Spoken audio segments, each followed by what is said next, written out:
আকিমুস সালাত, এই সালাত নামাজ কায়েম করতে, পড়তে কয় নাই। অনেকে আবার কয় কি, ঠেললে ঠুললে বাড়ির যত আছে, এই যে স্ত্রী পুত্র ছেলে মেয়ে পিতা পুত্র সবাই নিয়ে যা মসজিদে গিয়ে নামাজ পড়াইলেই সালাত কায়েম হইব। আরে বোঝেই নেই সালাত কায়েম কারে কয়। এই শব্দের ভুল ব্যাখ্যার কারণে আজকে মোল্লারা এই যে বলৎকার করে, কয় আমি তো নামাজ পড়ি, নামাজ, আরে বেটা নামাজ কায়েম করি হলে তো তোমার দিয়ে জীবনে বলৎকার হইব না। তুমি যদি সত্যি নামাজ কায়েমকারী হও, তাহলে তোমারে দিয়া সমাজে কখনো মিছা কথা হবে না, তোমারে দিয়া মাজার আক্রমণ হইবে না, তোমারে দিয়া কবর থেকে লাশ তুলে আগুন দিয়া পোড়ানো হইব না।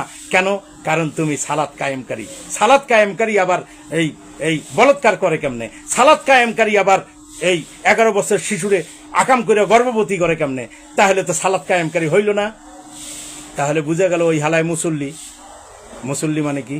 নামাজের মহড়া দানকারী মুসল্লির কাতারে আজীবন রয়ে গেছে। হ্যাঁ, আবেদও হইতে পারে নাই, মুমিনও হইতে পারে নাই, মুত্তাকিও হইতে পারে নাই, সারা জীবন সে মুসল্লির কাতারে গেছে।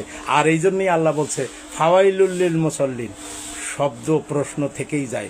আল্লাহ রে, তুমি আল্লাহ কি করছো? তুমি নামাজিরে আবার দোজকের সংবাদ দিছো কে? এটা কেমন নামাজি? মুসল্লি, এই মুসল্লিরে আল্লাহ দোজকের সংবাদ দিছে। এবার আসুন মুসল্লি, আবেদ আর মুত্তাকি মুমিনের সংজ্ঞা একটু সংক্ষিপ্তভাবে জেনে নেই।